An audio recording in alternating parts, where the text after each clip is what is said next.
Buddhang saranang gacchami. Dhammang saranang gacchami. Sanghang saranang gacchami. Dutiyampi buddhang saranang gacchami. Dutiyampi dhammang saranang gacchami. Dutiyampi sanghang saranang gacchami. Tatiyampi buddhang saranang gacchami. Tatiyampi dhammang saranang gacchami. Tatiyampi sanghang saranang gacchami. Tisarana gamana paripurnam. Panatipata veramani sikkhapadang samadhiyami.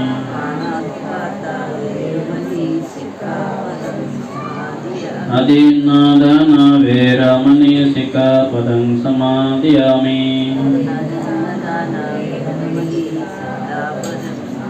Kāmesu micchāsara veramani sikkhapadang samadhiyami.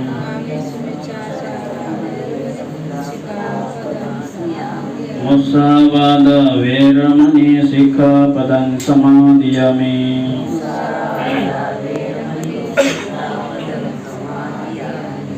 Suramiraya majjapamādāṭṭhāna veramani sikkhapadang samadhiyami.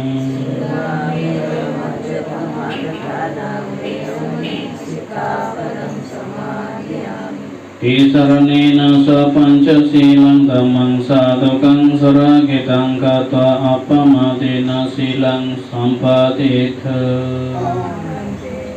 Mana okasa ahang bante paritang yacami vipati patipahaya sabba sampati siddhiya sabba dukkha vinasaya sabba vaya vinasaya sabba roga vinasaya sabba upandava vinasaya sabba avamangala vinasaya sabba papamara vinasaya abedigayo dayakam vinasaya sabba vaya vinasaya sabba roga vinasaya sabba upandava vinasaya sabba avamangala vinasaya sabba papamara vinasaya bhavedikayo dayakam cittam ujum karitwana karitang prathamangalam. Sadhu sadhu sadhu. Pranam karati. Buddhang namami, dhammang namami, sanghang namami. Antati. Namo tassa bhagavato arahato samma sambuddhassa. Namo tassa bhagavato arahato samma sambuddhassa. Namo tassa bhagavato arahato samma sambuddhassa. Imehete mahabodhi lokanatena bhujitaham vite namasami bodhi raja namatote. Imaya dhammana dhamma padivātya bhutang pujemi. Imaya dhammana dhamma padivātya dhammang pujemi. Imaya dhammana dhamma padivātya sanghang pujemi. Atta imaya padivātya jati dharra vyati maranam parimojjasami. Imena punya gamena mami bala samagamo satang samagamo toya nibbana patya.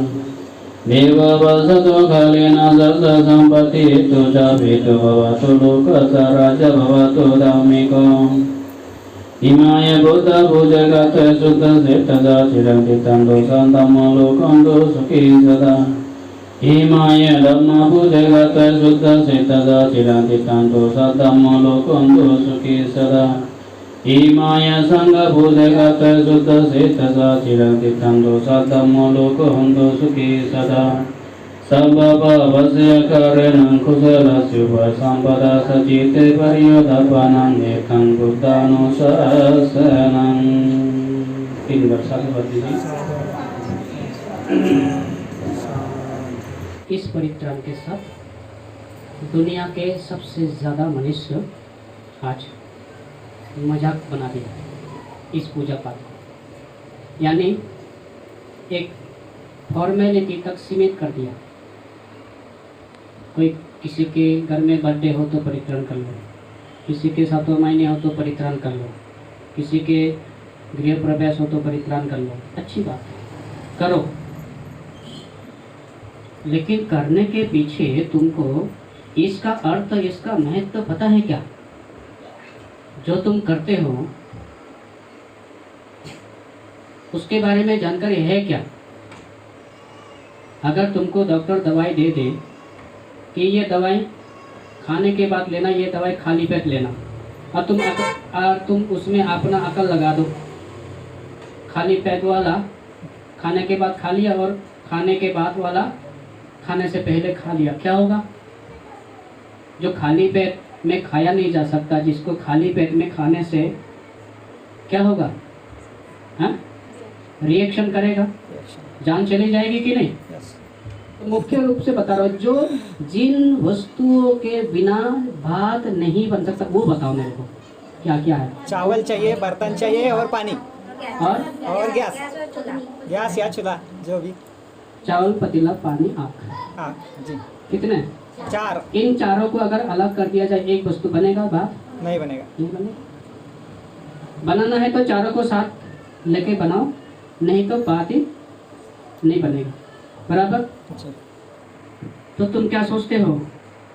तुम बहुत मेहनत कर लिए, नौकरी मिल गया, शादी हो गई, बच्चे हो गए, तुम खुश रह सकते हो? नहीं।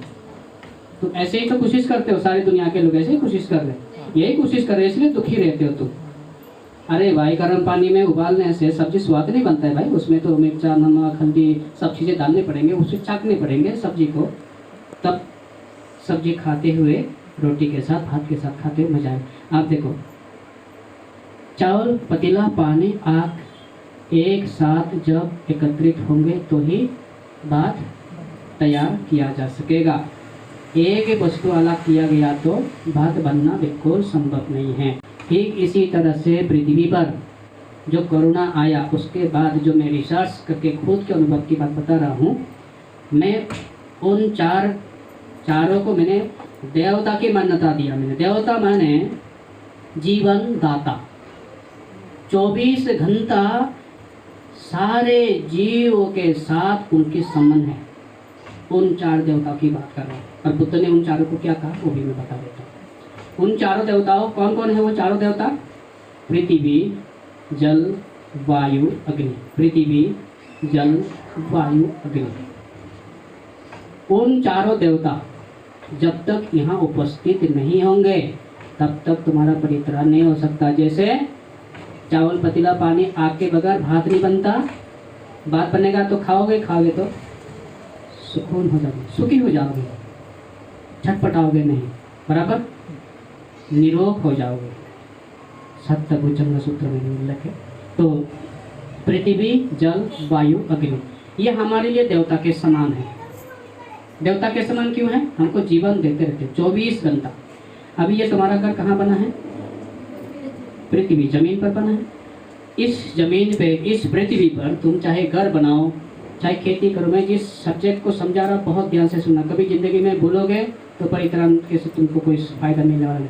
और सुनोगे अच्छी तरह से, इसको समझोगे, जिंदगी में तुम कभी दुख नहीं होगे। ये समझना और इसका आचरण करना बहुत कठिन है, कोशिश करना। तो इस पृथ्वी पर अभी जो तुम्हारा ये जो पालन लगे हैं, कहाँ लगे हैं? जमीन पे। जमीन जमीन से इस मकान को तुम अगर 100 माला भी लेके जाओगे तब भी तुमको जमीनी हकीकत माननी पड़ेगी, क्योंकि हवा में तो नहीं ठहरा सकते इतनी बड़ी बिल्डिंग को। पृथ्वी तो हमारे लिए देवता हुआ कि नहीं। हम खेती भी करते हैं, अगर खेती नहीं किया तो खाएंगे क्या, हमारे जीवन से संबंधित है। तो ये जीवन दाता हो गया कि नहीं पृथ्वी। जल यानी पानी, सुबह से लेकर शाम तक तुम एक बूंद भी पानी ना पियो फिर क्या होगा, हालत खराब हो जाएगी। तो वो भी देवता के समान होगी। वायु, वायु माने हवा। अगर तुम नाक को ऐसे 5 मिनट बात कर सकते हो, नहीं। नहीं कर सकते, हवा के बगैर।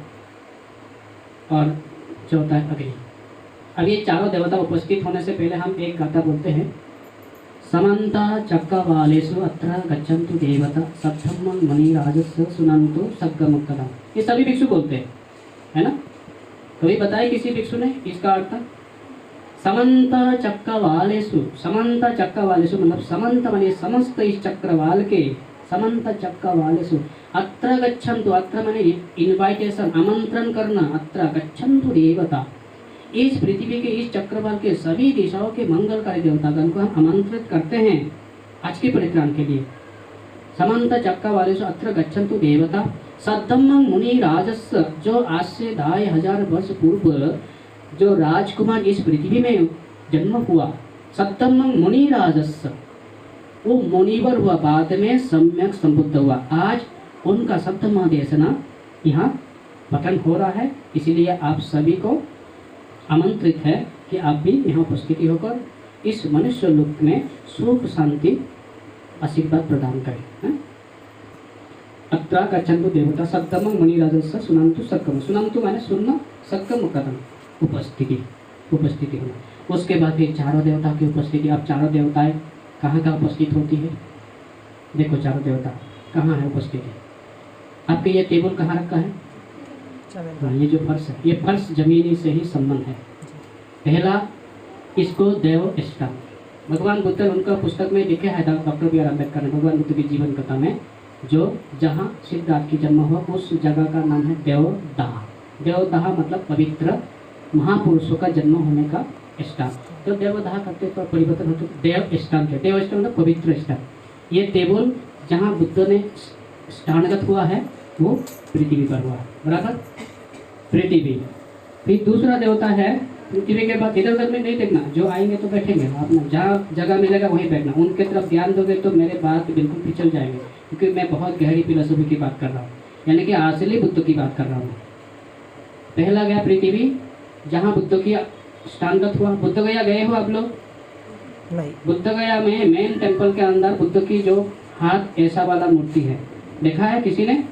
बुद्ध के हाथ ऐसा है। जिस दिन सिद्धार्थ कुमार बोधि ज्ञान प्राप्ति की, उस दिन सिद्धार्थ कुमार बुद्ध ने संकल्प ले, हे पृथ्वी देवता, आज आपके आश्रय से मैं इस पृथ्वी पर में एक राजकुमार के रूप में जन्म लिया। उसके बाद में बोधि सत्य बना, फिर बुद्ध बना, सम्यक संबुद्ध हुआ। इसलिए मैं आज संकल्प करता हूँ, मैं यहाँ 7 जगह पर 7 दिन में ध्यान करूँगा। बुद्ध गया जाते हो तुम लोग, बस गोल गोल बुद्ध विहार को घूम कर पता ही नहीं चलता 7 स्थान कहाँ है। 7 स्थान है वहाँ, पटमं बोधिपल्लम द्वितीयं अनिमिष धातीयं सक्कमं चतुर्थं रत्नाकरं पंचमं अजफलं कुशलिंद्रं सप्तमं राजयज्ञ वंदितं बोधिपाल। 7 स्थान है वहाँ पर, एक स्थान पे 7 दिन ध्यान किया बुद्ध ने। तो पृथ्वी, दूसरा है जल। जल माने पानी। अब पानी कहाँ है? कलश में। हाँ, तो कलश में ये परित्राण आज समझ कर जाओ और कभी सोच समझ के परित्राण करना, नहीं तो उलट ऐसा हो जाएगा कि दवाई लिया था ठीक होने के लिए, उलट दवाई ने रिएक्शन करे। बिना समझे खाओगे, बिना प्रिस्क्राइब से खाओगे, उल्टा सीधा दवाई खाओगे तो रिएक्शन होना सही है। इस कलश में जो पानी तुम रखे हो, ये परित्राण के लिए नहीं रखे, उद्देश्य समझो पहले। खाना खा रहे हो तो उद्देश्य भूख मिटाना है, मोटा होना नहीं है, ताकत नहीं बढ़ाना है, पहलवान नहीं बनना है।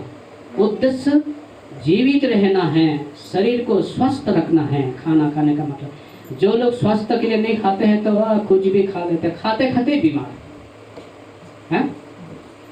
इस टेबल के ऊपर कलश में पानी रखने का मतलब जल देवता का पूजा भी होगी, उनकी भी उपस्थिति चाहिए, नहीं तो परित्राण नहीं होगा। फिर तीसरा है वायु। अभी दरवाजा खुला है, हवा आ रही है। अगर इस बिल्डिंग को ऐसे पूरे दीवार पैक होता तो कितने से पैक थे यहाँ? इतने टाइम बैठ सकते थे क्या? कहीं से वेंटिलेशन खिड़की भी ना हो, कुछ ना, पूरा पैक कर दो, आधे घंटे में हालत खराब हो जाएगी। इसीलिए ध्यान रखना, जिसके भी घर में परित्राण हो, आपकी खिड़की दरवाजे खुले हो ताकि निसर्ग की बतास यहाँ इस परिसर में उपस्थित हो सके। 3 आ गया। और चौथा है अग्नि। अभी मैं एक ही मोमबत्ती से परित्राण किया, क्योंकि मुझे 10 नहीं चाहिए, 5 नहीं चाहिए, और मोटा भी नहीं चाहिए, डेकोरेशन वाला भी नहीं चाहिए। मुझे चाहिए था क्या? अग्नि साक्षी। अब आ गया 4, पृथ्वी, जल, दरवाजा खुली है, वायु, अग्नि आ गई। फिर हमारा परित्राण शुरुआत है। अब इसको मैं जिसको देवता कह रहा हूँ, इसको भगवान बुद्ध ने बोला 4 आर्य सत्य आर्य अष्टांगिक मार्ग। क्या कहता है बुद्ध? बुद्ध कहता है सिर्फ 4 सत्य है, इन 4 सत्य के 8 मार्ग हैं। इन 8 मार्ग पर चलने वाला व्यक्ति ही मात्र सुखी रह सकता है। अगर तुम ये 8 मार्ग पर नहीं चले और अन्य मार्ग पर गए तो तुमको तकलीफ होना तय है। मैं डिटेल व्याख्या नहीं करूंगा आर्य अष्टांगिक मार्ग, उसमें क्योंकि मराठी में भी लिखे पुस्तक में, परित्राण की पुस्तक पढ़ लेना। 4 आर्य सत्य, जिनको मैं अभी तक देवता देवता बोल रहा था, बुद्ध ने क्या बोला? 4 आर्य सत्य, यानी कि उस दिन 4 आर्य सत्य की उत्पत्ति हुई है। करणीय मेहता सूत्र उत्पत्ति हुई है तो किसी न किसी कारण है। रतन सूत्र उत्पत्ति हुई है तो किसी न किसी कारण है। बराबर? आर्य सत्य की उत्पत्ति यहाँ पता चला। आर्य सत्य की उत्पत्ति ऐसे हुई है, 4 आर्य सत्य, इसको बोलते हैं 4 आर्य सत्य, ताकि आप कंफ्यूज ना हो।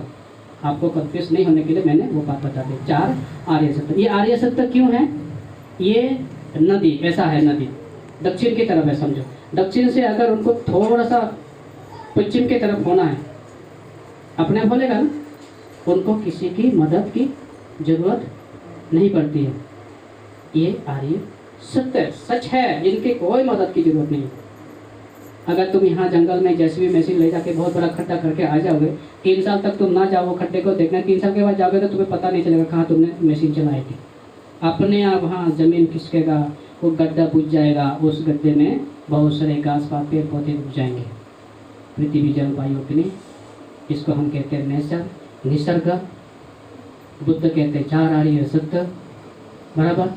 और हम सभी लोग देवता मान्यता इसलिए देते हैं, हम इनके बगैर 1 सेकेंड भी हम नहीं रह सकते। पृथ्वी जल वायु। अभी देखिए, एक बड़ा खड्डा कर दो, उस खड्डे में एक लकड़ी रख दो। अब लकड़ी को तुम चाहते कि सीधा रहे, अब सीधा रखने के लिए उस लकड़ी में सारा तरफ के तुमको मिट्टी डालने पड़ेंगे, तो जाके ठोस होगा, तो जाके सीधा रहेगा।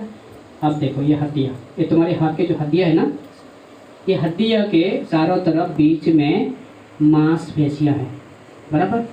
मांस है, तो इन मांसपेशियों के कारण हड्डी हमारा, जब कोई वजनदार चीज उठाते हैं तो मांसपेशी सख्त हो जाते हैं, टाइट होने के कारण हड्डी हमारा हिलता नहीं है ना। पृथ्वी हुआ कि नहीं पूरा ये, इसके अंदर पानी भी है, हवा भी है, शरीर में गर्मी भी है। गर्मी होने के कारण हम ठंडी भी बर्दाश्त कर लेते हैं, और हमारे पास ठंडी का पावर होने से भी ऑटोमेटिक चालू हो जाता है वो अंदर। तो ठंडी का सीजन आता है तो गर्मी चालू हो जाती है, गर्मी का दिन आता है तो ठंडी चालू होती है। इसको बोलते हैं ऑटो कूलिंग सिस्टम। ये भगवान बुद्ध ने देखो 2500 वर्ष पूर्व बोला। आज मनुष्य लोगों ने 4 व्हीलर गाड़ी में, 2 व्हीलर में लगा रहे। पहले गाड़ियाँ 1000 किलोमीटर जाने के लिए 100 किलोमीटर के बाद रुकते थे, 100 किलोमीटर के बाद रुको गाड़ी, वरना गर्म हो जाता था। अभी का गाड़ियों में कंटिन्यू आप 1000 किलोमीटर भी चला सकते हो, क्योंकि जब इंजन 500 किलोमीटर में या 1000 किलोमीटर में जब उसको लिमिट दिया जाएगा, उस जैसे हीट होगा इंजन, ऑटो कूलिंग सिस्टम चालू हो जाएगा।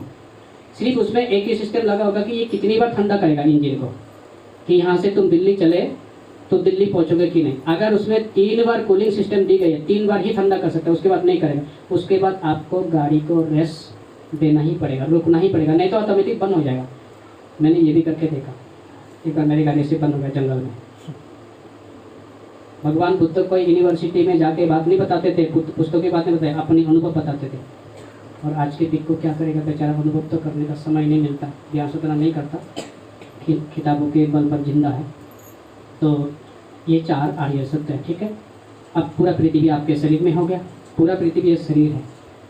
अब इसके बाद अब मैं एक उदाहरण दे रहा हूँ और एग्जाम्पल। अब इसके साथ करना क्या है, जितने भी फूल इस्तेमाल किए, ये फूल है ना, ये फूल, इस फूल को तुम अगर 3 लाख में खरीदो, 3 लाख रुपए देके खरीदो, क्या तुम इस फूल के मालिक बन सकते? नहीं। फिर इसकी मालिक कौन है? निसर्ग। ये फूल की मालिक खरीदने वाला भी नहीं, फूल की बगीचा बनाने वाला भी नहीं। अगर फूल की बगीचा में 10 घंटा रात को कंटिन्यू बारिश कर दी तो फूल के पौधे सब बह जाएंगे, जो है वो उसमें है, पानी में। तो फूल की बगीचा का मालिक क्या करेगा? सिर्फ सिर पे हाथ मारेगा, मेरा पैसा, मेरा मेहनत, मेरा सारे लेबर का खर्चा चला गया, क्या कर सकता उसके बेला। लेकिन ये नहीं कहेगा हे निसर्ग देवता तूने अपना जो चीज़ें लेके गया ले जा, कोई नहीं, तेरा ही था। प्रश्न जाहिर नहीं करेगा, दुख व्यक्त करेगा, बिना मतलब का दुख व्यक्त करके समय बर्बाद करेगा। अभी इसीलिए आपको ये जितने भी फूल इस्तेमाल किए, तो धर्म के अनुसार में, किसी भी धर्म के अनुसार में दुर्घटनाग्रस्त में मृत्यु को अच्छी मृत्यु नहीं माना गया है। यानी अगर कोई सड़क दुर्घटना में मर गया है तो उसको ये समझ जाना है कि इसने किसी भी निसर्ग के साथ मनमानी की है। अभी देखो, माता पिता, जमीन, आकाश, कितना भी बुरा रहे बच्चा, माँ बाप तो स्वीकार करते हैं ना। मेरा बेटा तो बोलता ही, अंगुलीमाल को भी बोला था जब प्रसन्नजीत राजा ने कह दिया जिंदा या मुर्दा पकड़ लो उसको, बहुत हो लिया, उसने 999 आदमी कत्ल कर लिया। कहाँ पे? श्रावस्ती में। पढ़े है कहीं नहीं। तब माँ दौड़े दौड़े भागी, उसे ये तक होश नहीं थी कि अपनी बेटा पागल हो चुका है, वो मार देगा, उसे भी काट डालेगा। दौड़े, आखिर माँ है, अपने बेटा को जिंदा या मुर्दा की जब पोषणा खबर मिले, वो खबर देने जा रही थी अंगुलीमाल को। सोचो, अब देखिए, सुनो, ज्ञान दो, मैं आखिरी बात बता रहा हूँ। ये तुम्हारी जब किसी की जब मृत्यु हो जाती है, हम आग लगा देते हैं, एक हिस्सा धुआं बनकर आकाश में विलीन हो जाते हैं, स्वीकार कर लेते हैं।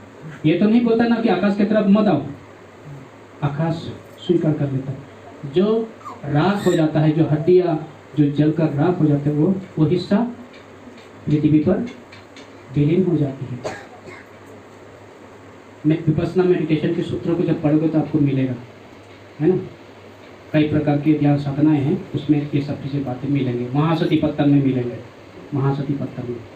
तो ये पृथ्वी आकाश हमको स्वीकार करता है, फिर हमको इनकी बात मानना चाहिए कि नहीं चाहिए। आपकी मम्मी पापा आपको जब भी डांटेंगे, वो दुश्मनी नहीं है, वो अपने अनुभव के कारण अनुभव बता रहा है कि जिस रास्ते पे तुम जा रही है उधर जंगल है भाई, उधर जाओगे बहुत तकलीफ होगा, उधर बहुत उबड़ खबर है रास्ता, वहाँ मत जाइए, उस मार्ग पे मत चलिए। तो इसका मतलब माँ बाप क्या दुश्मन हो गए? फिर तुम अगर सोचो, उस माँ बाप का बात इनकार करते करते जाओ, आखिर में माता पिता क्या करते हैं? दुखी होते कि नहीं? अगर तुम्हारे बच्चे अगर बात ना माने तो तुम नाराज होते कि नहीं? अगर निसर्ग की बात नहीं मानोगे तो निसर्ग खुश होगा? आजकल तो सारी दुनिया वही कर रहे हैं, निसर्ग नाराज होने वाला ही काम कर रहे हैं। इसीलिए तो कभी करुणा, कभी कुछ हो रहा है। तो निसर्ग अगले को हमको ध्यान रखना है ना। ये चीज़ें तो है। और अभी मैं और एक दूसरी बात बता देता हूँ, पाँव धोने वाला बात। मैं बुद्धिज्म को मैं इस तरह से नहीं मानता जो बाकी भिक्षु मानते हैं, जो बाकी लोग मानते हैं, इस तरह से मैं नहीं मानता बुद्धिज्म को। ये बुद्धिज्म से कोई संबंध नहीं है। जो पाँव धोने का भी, जो बाल्टी लेके आप लोग पाँव धुलाने के लिए, भिक्षु का पाँव धुलाने के लिए जाते हो। मैं जब 2012 में यहाँ नए महाराष्ट्र में आया, एक जगह पहली परिक्रम में गया, एक बाल्टी लेके बाहर खड़े थे लोग। कुराड़ी की बात कर रहा हूँ मैं। घर से कम यहाँ घर से इतनी दूरी पर, जैसे वो माता जी बैठी उतनी दूरी पर एक पाट रखा हुआ, बाकेट लेके बैठा। अब इतनी डिस्टेंस में ये घर की दरवाज़ा है और वहाँ कच्चा ज़मीन है, जहाँ डिस्टेंस है उन्होंने ये बना रखा था। तो मैं सोच रहा हूँ यहाँ पाट रखा, अभी यहाँ पाँव धोएगा तो यहाँ से चल कर मैं जाऊँगा तो मेरे मिट्टी चिपकेगा मेरे पैर में, फिर जहाँ बैठूंगा तो और वहाँ कचरा कर दूंगा, इनके घर उल्टा कचरा हो जाएगा। बोला ये पाँव धोने का क्या है? बोला चलो कोई बात नहीं, अभी नया नया हूँ, जैसे जैसे ये करते वैसे वैसे मैं रिसर्च के लिए तो मैं इस चीज़ को स्वीकार करूँ, मैं बाद में मैं रिसर्च इसके ऊपर भी लिख लूँगा, इसके ऊपर भी इतिहास सोच लूँगा क्या कहता है ये। तो मेरे को पाँव धुलाए और बोले बंते जी, मुझे लगा और कुछ भी चाहते कि वहाँ से आने के लिए मैं थोड़ी देर रुका, आओ ना बोले बंते जी। फिर मैं आया, जैसे मैं पाँव रखा तो सब मिट्टी चिपक गया मेरे पैर में। मेरा क्या मतलब हो गया पाँव धोने का भाई? हाँ, मैं यहाँ तो मेरा और क्या, और अच्छा मैं नहा धो के आया था, चप्पल पहन के आया था, तो मेरे और मिट्टी चिपका दी। पता नहीं बुद्धिज्म में तुम क्या क्या चिपका रहे हो। और भिक्षु भी समझाता नहीं, भिक्षु भी बताता नहीं, वो भी ये करो वो करो, उलझाते ही रहे, उलझाने का ही काम कर रहे हैं सारी दुनिया के भिक्षु। तो पाँव धुला रहे, पाँव धोने का परंपरा बौद्ध धर्म में कतई भी कहीं भी किसी भी त्रिपिटक में नहीं है। पाँव धोने का परंपरा तब था जहाँ आदिवासी लोग, जहाँ खेरे गांव में लोग बिना चप्पलों से खेतों में घूमते हैं, उनके घरों के बाहर एक बड़ा भगोना में पानी रखी जाएगी, एक मग्गा भी रखा जाएगा, और वहाँ एक पात रखते हैं, उस पात के वहाँ से एक नाला भी बना दिया जाता है। वो नाला पानी जहाँ पेड़ पौधे जंगल है वहाँ पेड़ पौधों में वो पानी जाना चाहिए, वहाँ से नाला बना देंगे ताकि जो पानी पैर धोएंगे, कोई नंगे पाँव आया तो उनको पाँव धोने के बाद ही घर में आना चाहिए, ताकि उसके पैर में जो मिट्टी कचरा चिपके है वो साफ हो जाए। तो अभी ज़रूरत है क्या? अभी तो तुम क्रॉक्स, पोटलैंड, बाटा, पता नहीं ना जाने कितनी कंपनियों के जूते चप्पलें इस्तेमाल कर रहे हो। ये जो बुद्धिज्म है ये मानव सभ्यता को आगे ले जाता है, मानव को फ्री कर देता है, पूरा दिमाग फ्री कर देता है, उसके पूरे स्वतंत्र कर देता है। ये किसी चीज़ की गुलाम नहीं बनता ये बुद्धिज्म। इसीलिए ये बुद्धिज्म में है, ये मत सोचना पाँव धोना तब जो नंगे पाँव कहीं घूम कर के आया उसके पैरों में कचरे चिपका हो तो उनको पाँव धोना अनिवार्य है। अगर इतने ही सभ्य बनना चाहते हो तो एक बढ़िया सा रैक ला के रख दीजिए, जो भी जूता चप्पल खोलेगा रैक में रख देगा, कितने देखने में सुंदरता लगेगा। ये जीवन ऐसे सुंदर बनता है, सिर्फ ओम नमः नमः फर फर ठर ठर करने से नहीं बनता। यहाँ मैंने महापरिक्रम में भी जाके देख लिया, पर उसके बाद मैंने कसम खाया अभी ज़िंदगी में जाना नहीं। इधर महाराष्ट्र के महापरिक्रम में भिक्षु इधर से कोई चिल्ला रहा है, कोई उधर से चिल्ला रहा है, सूत्रों का कोई उच्चारण का कोई आता पता है नहीं। लोग बहुत करते हैं महापरिक्रम, मेरे को बहुत कोशिश करते पुराने करने, भक्ति जी अच्छी तरह से करते परिक्रम। मैं बोला नहीं भाई मैं नहीं आऊँगा, संघ का कार्यक्रम में भी नहीं जाता, 2008 से बिल्कुल ही बंद कर दी। तो इन चीज़ों को आपको समझना है। अभी 3 कहानी बता तो आपको समझ में आएगा। एक ये जो धम्म है ना, ये जो धम्म जो है, इस धम्म को अगर नहीं समझोगे ना तो तुम्हारे लिए गले का फंडा बनकर रह जाएगा। ऐसा गले का फंडा बनेगा कि उसको छुड़ाना चाहोगे तो दर्द, छुड़ाए तो कैसे छुड़ाए, और इसको ना किए तो भी दर्द, कुछ ना हो जाए। तो इसी तरह एक बार एक राजकुमार को आमंत्रण मिला 100 गधों की रेस में। जैसे स्कूल में बच्चे दौड़ाते हैं ना कंपटीशन, दौड़ने के कंपटीशन, ऐसे उनको आमंत्रण मिला राजकुमार को। तो 100 गधों की दौड़ाने के लिए वो चल पड़े। 100 गधों की जब चल पड़े तो वो 100 खूंटियाँ 100 रस्सियाँ तो लेके गए साथ में। तो जाते जाते जाते जहाँ कंपटीशन होना था वहाँ पहुँचने से पहले वो रात हो गई। फिर रात को उनको रुकना पड़ा उस गांव में रुका। तो गलती से क्या हुआ, 100 गधों की जो गधे हैं, 100 गधों की एक खूंटा एक रस्सी कहीं तो रास्ते में गिर गई। अब 99 गधे बांध दिया रात को, खूंटी काटते ना, भैंस बकरी को बांधने के लिए हम लोग खूंटी काटते, उसमें फिर रस्सी बांध देते। तो गिर गए। तो एक अनुभवी व्यक्ति उस गाँव के वहाँ गया, बोले महाराज मुझे एक लकड़ी की खूंटी और एक रस्सी चाहिए। मेरे 99 गधे तो बांध दिए लेकिन 100 खुला है। अब वो कहीं इधर उधर भाग गया रात को, फिर मेरा आगे कल का जो सुबह का जो कंपटीशन में पूरा बेकार हो जाएगा। तो आप अनुभवी व्यक्ति बोले एक काम करो ना, बोले जो है नहीं ना रस्सी बोले उससे बांधो, बोले जो है नहीं खूंटी वही काट दो।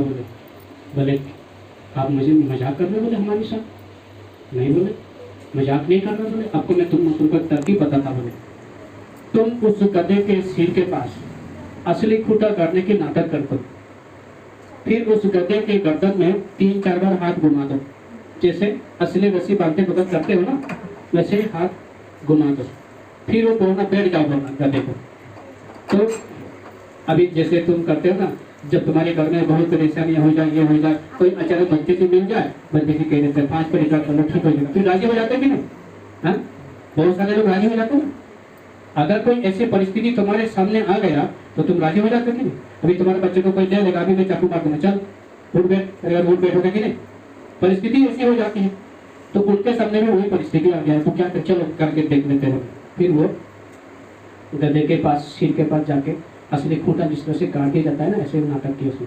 फिर गर्दन में उसके 3-4 बार हाथ फेरा के, चल बोले बैठ गया। अरे बोले क्या गजब है, बोले बैठ गया गधा। फिर सुबह हो गया, रात भर सो गए, फिर सुबह हो गया, सुबह चलना था आगे। 99 गधों की रस्सी और खूंटे उकाट लिया गया। अब वो तो बांधा नहीं है तो उसको खोलना क्या उतारना है, वो तो उसको तो चलना था, लेकिन वो चलने के लिए तैयार नहीं है।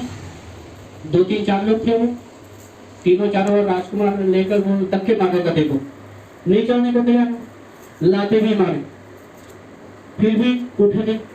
बड़ा परेशान हो गया बोले।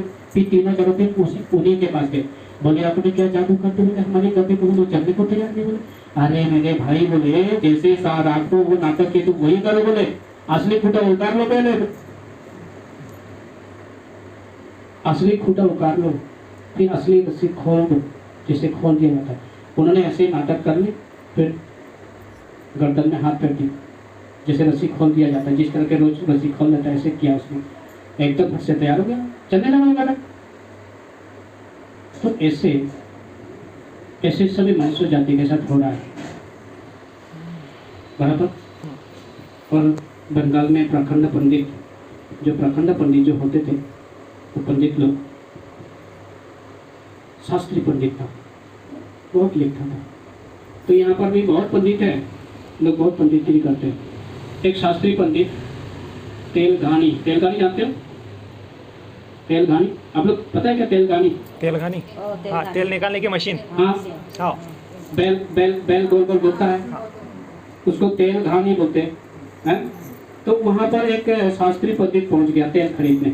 उसने देखा बैल गोल गोल घूम रहा, जैसे बैल को देखा गोल गोल घूमते हुए तेल खरीदने बोल गया।